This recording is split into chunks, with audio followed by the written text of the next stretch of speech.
This video is about comparing multiple population means using a different kind of analysis of variance called the randomized block analysis of variance. A randomized block design compares P treatments on each of B experimental units. So in the gasoline mileage case, a randomized block design means that the different gasoline types will be compared among a certain number of cars. Here, a block refers to an order of treatments that is assigned to an experimental unit. Each experimental unit is assigned to exactly one block to measure the effect of each and every treatment, and the order of treatments in a block is random. So going back to the gasoline mileage case, each car will be measured using all treatments, but the order is random. Car 1 may be assigned to gasoline type A first, followed by B, then C. Meanwhile, car 2 may be assigned to gasoline type C first, then A, then B. Therefore, the randomized block design is just a generalization of the paired difference design. But instead of measuring each experimental unit twice, they are measured multiple times based on the number of treatments being compared. Thus, this design controls for variability in experimental units by comparing each treatment on the same experimental units, which are again called dependent samples. Because we are measuring each treatment using the same set of cars, individual differences among the cars, such as age, model, and maker, are held constant, which effectively controls those potential extraneous variables. And therefore, the differences in the mileages that will be observed can be attributed directly to the treatments or the different gasoline types. This design is also known as a within subjects design or repeated measures design. The following are the notations in a randomized block design. Xij pertains to the value of the response variable when block J uses treatment I. X bar sub I dot refers to the treatment I mean. X bar sub dot J pertains to the block J mean. And X bar is the overall mean of all the B times P values of the response variable.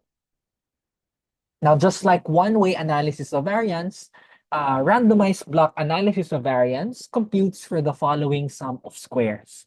So we have SST, SSTO, and SSE, and now there is a new sum of squares, which is SSB, and this is the sum of squares or the variability that is due to the blocks or can be attributed to the blocks.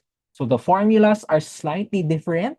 So SST, SSB, and SSDO are still generally following the structure of variances. And in order to compute for SSE, since SSTO is simply the sum of SST, SSB, and SSE, then SSE can be obtained by subtracting SST and SSB from SSTO. So in the results in statistical software, this is how the results of a randomized block ANOVA are usually organized. So we have a row for the treatments, another row for the blocks, another row for the error, and finally, the row for the total. So compared to a one-way ANOVA results, there is an additional row here which pertains to the blocks. So for the first column, again, these are the row headers. In the second column, we have here either the sum of squares or degrees of freedom. So in some software, sum of squares appear first, and the second column contains degrees of freedom, while in some other software, the order is reversed. So again, this column can contain degrees of freedom or SST. So SST, that's the variability that can be attributed to the treatments. SSB, that's the variance attributed to the blocks. And then SSE, that's unexplained variance or variances or differences in the measurements that cannot be attributed to both the treatments and the blocks. And again, the sum of these three sum of squares is equal to the sum of squares total. Now, based on the SS values of SS and dividing that by the degrees of freedom, we will get the following mean squares. So for SST, that's for MST, that's SST over P minus 1. For MSB, that's SSB over B minus 1. And for MSE, that's SSE over P minus 1 times B minus 1. And from here, we can compute for two test statistics. So first, we have a test statistic for the treatment effect, and that's MST over MSE. While the test statistic when testing for block effects, that's computed by getting the ratio of MSB to MSE. So again, this is the usual organization of results when we run randomized block ANOVA using statistical software. Now, when it comes to the actual data itself, this is the usual way of organizing the results of the data gathering using a randomized block design. So one side of the table can contain the treatments and the other side contains the blocks. And then here, we have B blocks and we have P treatments. So for each treatment, we can compute for a treatment mean. And for each block, we can compute for a block mean. Now, to test for treatment effects or to test if the treatments have an influence on your quantitative response variable, we test that using this specific test. So the null hypothesis states that there is no difference between treatment effects or between treatment means, sorry. And then for the alternative hypothesis, that's at least two treatment effects or at least two treatment means differ. So as mentioned earlier, the test statistic for this is MST over MSE, which is again computed using this formula, SST over P minus 1 divided by SSE over P minus 1 times B minus 1. Now, just like any other hypothesis test, to make a decision, we compare this test statistic to a critical value based on the F table. And the critical value is the F score based on P minus 1 numerator degrees of freedom and P minus 1 times B minus 1 as the denominator degrees of freedom. Now, when testing for block effects instead, so we have a similar structure. So the null hypothesis states that there's no difference between block means. And the alternative hypothesis states that at least two block means differ. So for the test statistic, that's MSB over MSE, which is SSB over B minus 1 divided by SSE over P minus 1 times B minus 1. And this test statistic is compared to a critical value, which is now based on B minus 1 numerator degrees of freedom and P minus 1 times B minus 1 denominator degrees of freedom. So in randomized block ANOVA, there are two effects that we can test for. Again, we have treatment effects and block effects. Now, we usually do not test for pairwise comparisons of block effects. And we usually just perform pairwise comparisons for treatment effects. So if the treatment effect is significant, then we can compute for pairwise comparisons to determine which specific treatments differ in terms of their means. And this is the formula that we use to compute for the simultaneous intervals for the difference between two treatment means. So that's the difference between the two treatment means plus minus Q sub alpha, which is obtained from the Q table using numerator degrees of freedom P and denominator degrees of freedom P minus 1 times B minus 1. And then this Q score, we multiply that to the square root of MSE over B, or the number of blocks. So now let's compute or let's perform a randomized block ANOVA in this particular case called the cardboard box case. So in this case, the Universal Paper Company manufactures cardboard boxes, and the company wishes to investigate the effects of four production methods. You have methods 1, 2, 3, and 4 on the number of defective boxes produced in an hour. The company randomly selected three machine operators and trained each operator thoroughly to use all four production methods. Then each operator produced boxes for 1 hour using each of the four production methods. The order in which each operator used the four methods was random, and the number of defective boxes produced by each operator using each method are shown in the following table.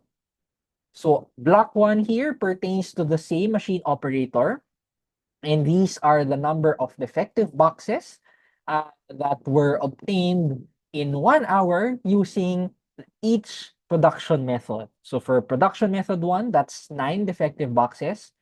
For 2, that's 8. For 3, that's 3. And then for 4, that's 4. And then we also have here the measurements for the two other machine operators. Okay? So in order to compute for the necessary values to perform a randomized block ANOVA, we usually compute first for the treatment and the block means. So again, the treatment means here pertain to the averages for each treatment or for each production method. So for treatment 1 or production method 1, the average of that treatment is 31/3. So it's not a whole number, so I'll use the fraction so that we will have a more accurate computation later. For treatment 2 or production method 2, the average is also 31/3. For treatment 3, the average is 5. And for treatment 4, the average is 14/3. Now we also have here the block means. So the average for block 1 or machine operator 1 is 6. The average for block 2 is 7.75. And the average for block 3 is 9. Now, all of these means, both treatment and block means, are usually reported as well when we compute for randomized block ANOVA using statistical software. So that's usually presented in the first table with the descriptive statistics. So we have here the measures for the treatment means. And we have here the summary statistics for the blocks. So again, these are the block means and these are the treatment means. Now, using these values, we should be able to compute for the following, okay? Which are, again, the inputs to the tests that we will perform. So again, this is your SST, this is your SSB, this is SSE, and this is SSTO. These are the degrees of freedom. This is your MST, this is your MSB, and this is your MSE. To compute for this, that's just the ratio of SS to the DF. So MST, that's SST over DF. For MSB, that's SSB over this DF. And for MSE, that's SSE over this DF. Now, just like one-way ANOVA, we use these MS values to compute for the F stats or the test statistics. So for the treatment effect, that's MST over MSE. And for the block effect, the test statistic is MSB over MSE. Now, how do we get these values first? So how do we compute for these? The formulas were shown earlier, but again, since we know that these formulas are very similar to formulas for variances, then we can take advantage of the functions of your calculators to easily solve for these values. So first, let's try to compute for SST. So for SST, this is the formula. So we are looking at the variation across the different treatment means. And therefore, the shortcut involves inputting the different treatment means under X in your calculator and then using frequencies of one only. So we don't use the sample sizes as the frequencies because the formula does not ask for the sample size. So it's not a weighted variance. So we just use a frequency of 1. So input these values in your calculators, compute for the population standard dev. So when we input these four values one by one,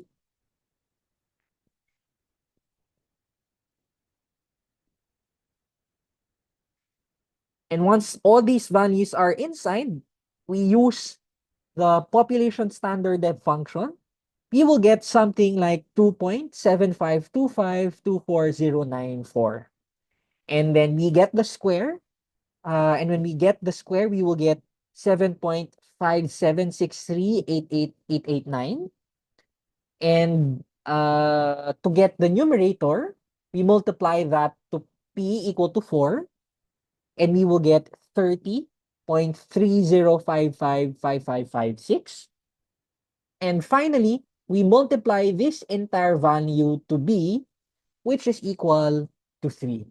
And when you compute for that, you will get 90.916667. Now let's compute for the next value, which is SSB. So the SSB is 18.166667.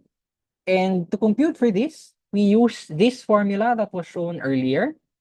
So if you look at this structure, it looks at the variation of the block means from the overall mean.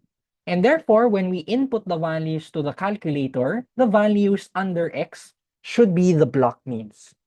So under X in your calculators, there should be three values, which are the three block means: 6, 7.75, and then 9. Once you have all those numbers inside, use the population standard dev function, and you will get 1.230401922.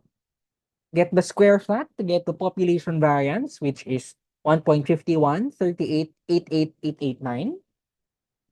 And then multiply that by 3 so that you will get this part of the formula. And you will have 4.541666667.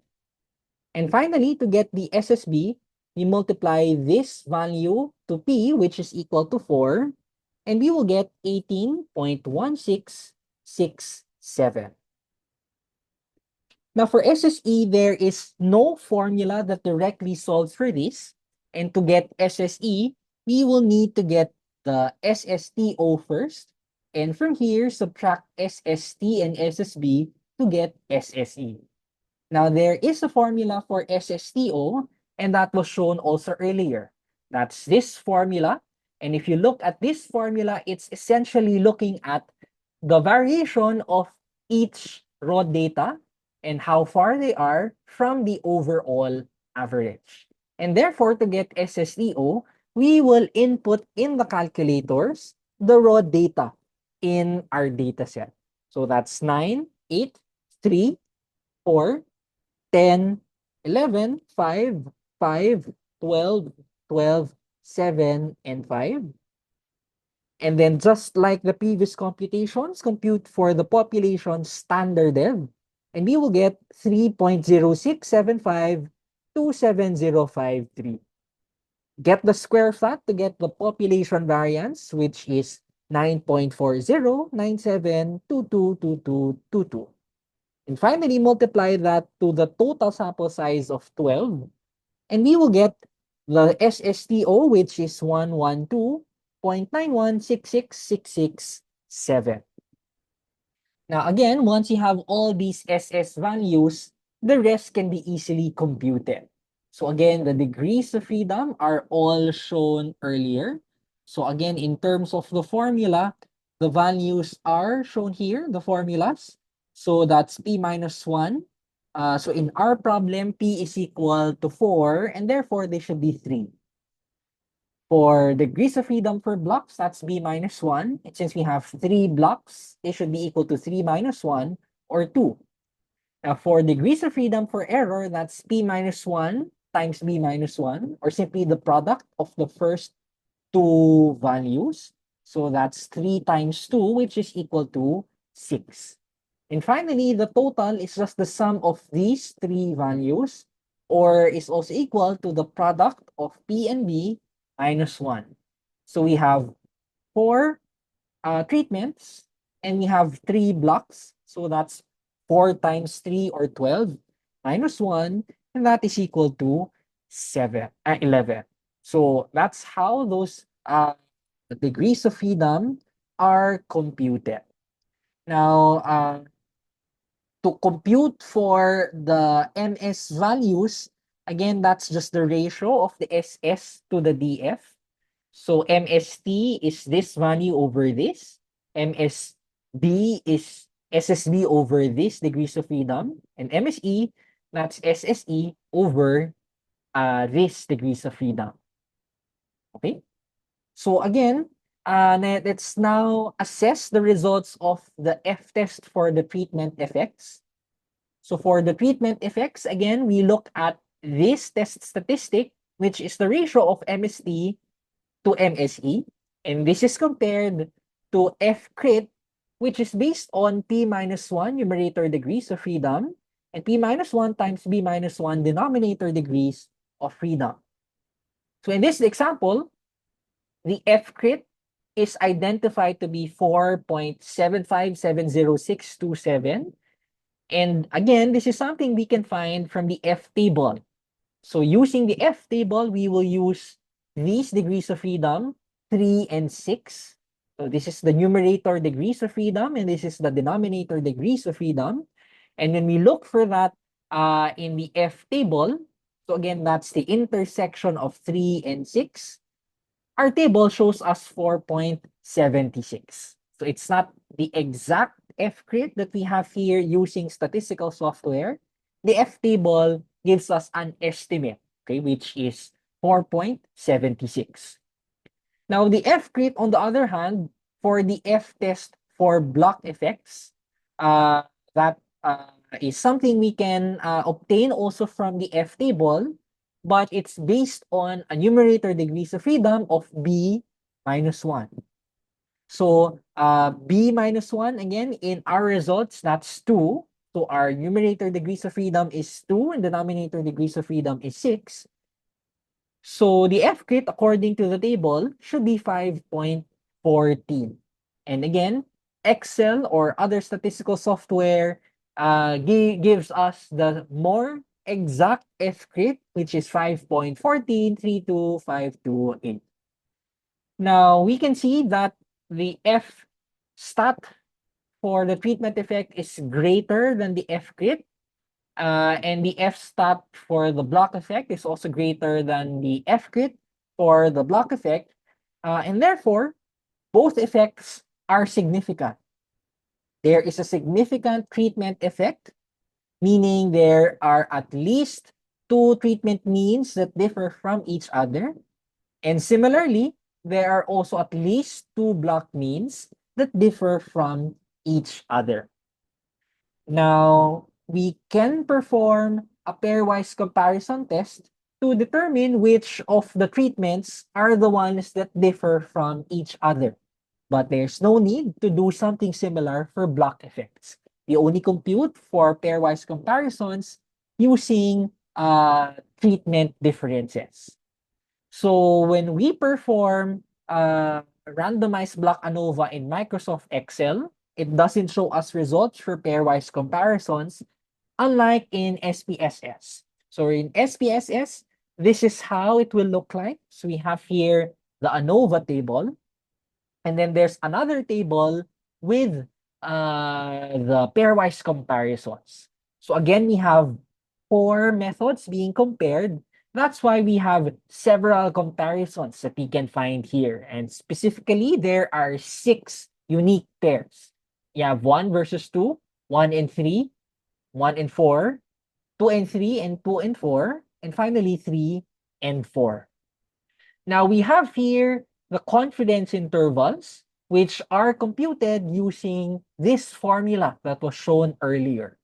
So this is the simultaneous confidence interval for the difference between two treatment means. So that's the difference between their sample treatment mean plus minus Q sub alpha based on degrees of freedom P and P minus 1 times B minus 1 multiplied to the square root of MSE over B. So applying that formula to the cardboard box case, specifically for method 1 versus method 2, the average for treatment 1 is 31 over 3. The average for treatment 2 is also 31 over 3. And for Q score, again, this is based on P and P minus 1 times B minus 1 degrees of freedom. So P, that is equal to 4. We have 4 treatments. And then this one, that is equal to 4 minus 1 times 3 minus 1, which is equal to 6. So to find 4.9, we get that from the Q table. So we look for Q in the Q table and get the intersection of 4 and 6. And here we can find 4.9, which is again the Q score that was used in the formula shown earlier. So that's how we get 4.9 or the Q score for the simultaneous confidence interval. And then compute for the rest by inputting the other value. So we have MSE, that's a value that we computed for earlier. And then B, that's the number of blocks, which is equal to 3.